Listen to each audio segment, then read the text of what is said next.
Haleluya, haleluya. Saya senang sekali bisa bertemu dengan saudara-saudara dimanapun berada pada saat ini.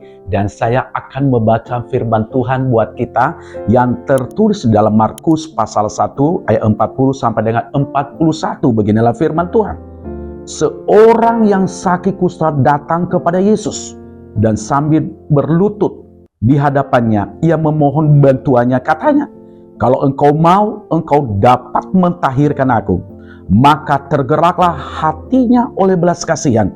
Lalu ia mengulurkan tangannya, menjamah orang itu dan berkata kepadanya, "Aku mau, jadilah engkau tahir." Saudaraku yang dikasihi oleh Tuhan, orang kusta ini, dia tidak membuang waktu.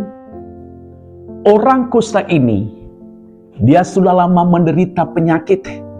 Bahkan kalau kita namanya pada zaman perjanjian lama, orang kusta tidak boleh mendekat kepada, bahkan mereka ada di tempat yang khusus.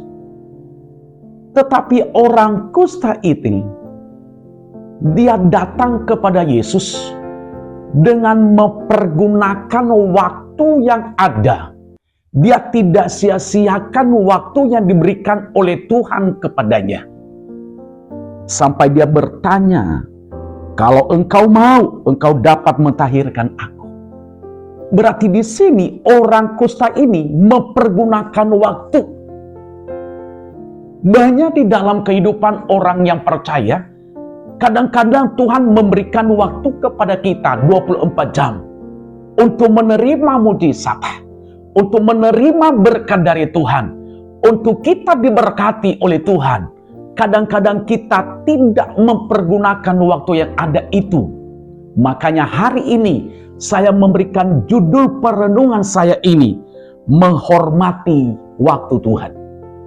Saudaraku dikasihi oleh Tuhan, waktu yang diberikan oleh Tuhan kepada kita 24 jam itu adalah waktunya Tuhan.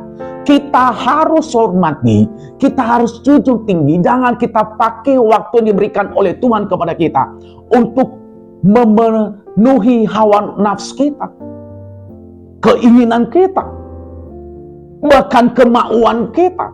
Saudara, mungkin selama ini kita sia-siakan waktu yang ada. Kita habiskan untuk apa? Keinginan daging kita. Kita habiskan untuk hidup dalam, nggak enak saya ngomong ini saudara dikasih Tuhan, ya, dalam dosa, dalam mabok, memakai narkoba segala macam. Saya mau katakan salah. Kita harus pergunakan waktu Tuhan ini dengan baik. Makanya hari ini bukalah hatimu. Tuhan, engkau telah memberikan waktu kepada saya 24 jam. Mari saya pergunakan untuk hormat dan kemuliaan-Mu. Bukan untuk keinginan saya. Bukan untuk memuaskan hawa nafsu saya, tetapi untuk kemuliaan nama Tuhan. Nah, saudaraku dikasih Tuhan, mengapa kita harus menghormati waktu Tuhan? Nah, ini yang menjadi pertanyaan bagi kita. Yang pertama, karena waktu Tuhan adalah waktu yang terbaik. Katakan bersama dengan saya, waktu Tuhan adalah waktu yang terbaik. Waktu Tuhan itu adalah waktu yang terbaik. Kenapa waktu Tuhan waktu yang terbaik? Karena apa yang dikerjakan kepada orang yang sakit kusta ini benar-benar waktu yang terbaik, saudaraku. Nah, saya percaya Tuhan juga akan melakukan itu bagi saudara hari ini. Dia akan memberikan waktu yang terbaik bagi, makanya kita harus menghormatinya.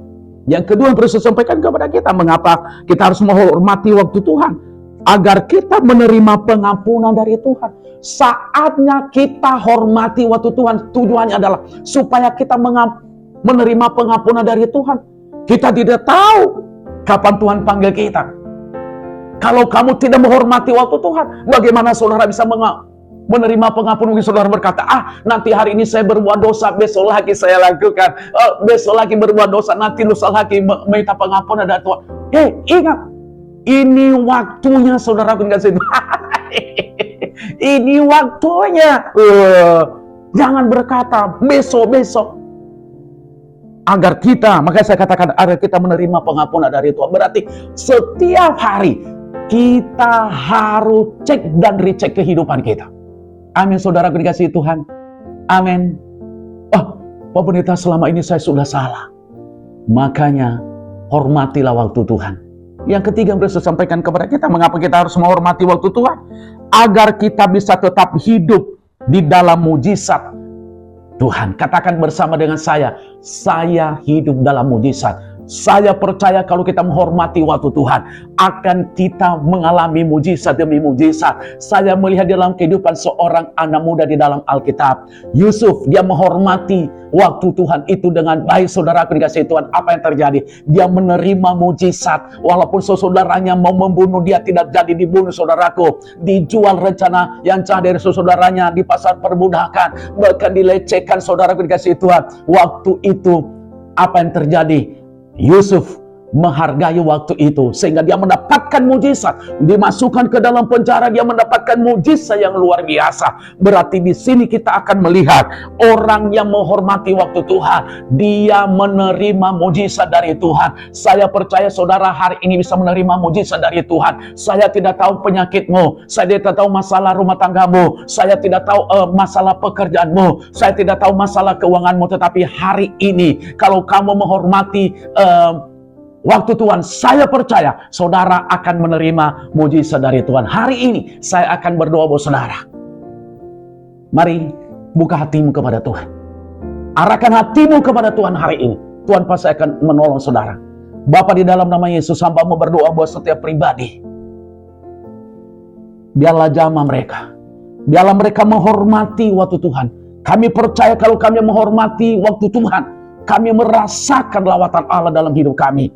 Kami merasakan mujizat Allah. Kami merasakan pengampunan dari Tuhan. Untuk itu Tuhan berkati setiap pribadi pada saat ini. Sehingga mereka tetap kuat, tetap kokoh di dalam Tuhan.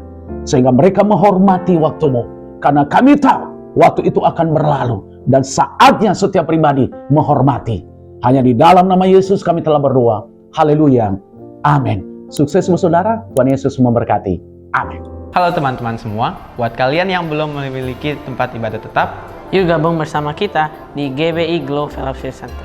lokasinya ada di Glow Tamres, Glow Gading Marina, Glow BSD, Glow Dynaplus, Glow Depok, Glow Majestic, dan Glow Cibubur. Kita tunggu kehadiran kalian. Tuhan Dan Yesus Yesus memberkati. Amin.